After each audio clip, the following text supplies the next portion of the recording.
This is the Baltimore you see in city brochures, the postcard pretty Inner Harbor. Tourists stroll along the promenade, European-style cafes anchor the waterfront.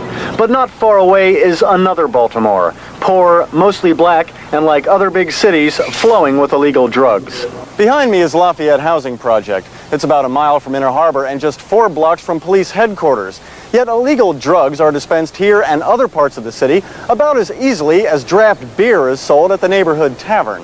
And since it is that easy, some, like Baltimore's mayor, Kurt Schmoke, advocate legalizing drugs, taking the money and criminal element out of the business.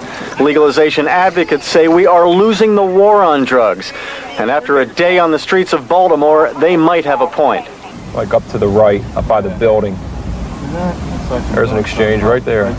And John McAtee ought to know a drug sale when he sees one. He's patrolled these streets for 17 years as an undercover narcotics cop. He asked us not to videotape him head on for fear of blowing his cover. Those routine drug sales are probably the toughest bust. Okay, everybody's just turning and walking. Running is like an admission, I want you to chase me. They turn around and walk, they go 5 different directions. You know, you don't know who to follow. Last year, McAtee and his colleagues made more than 18,000 drug arrests, about 12,000 for heroin and cocaine. Well, cocaine is skyrocketed, cocaine use. When I first started with marijuana, heroin addiction. The bottom line in the drug war is that there are just too few cops, too many drug dealers, and some say too many smart lawyers to get those dealers off. Lawyers like Billy Murphy, probably the best-known criminal defense attorney in Baltimore. Murphy's defended the best-known drug kingpins. Like Mayor Schmoke, he advocates legalization, but says race and politics prevent it.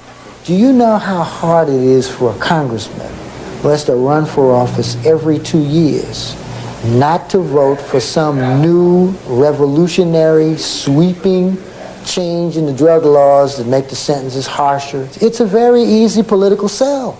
Murphy says tougher jail sentences are just not the answer.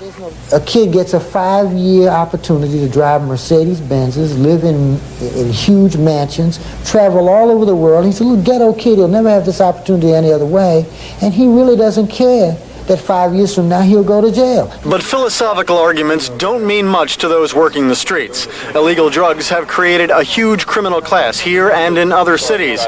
Even among average citizens, tension and paranoia reign. Hey, look, chill out with the camera. Bob Cardin, Financial News Network, Baltimore.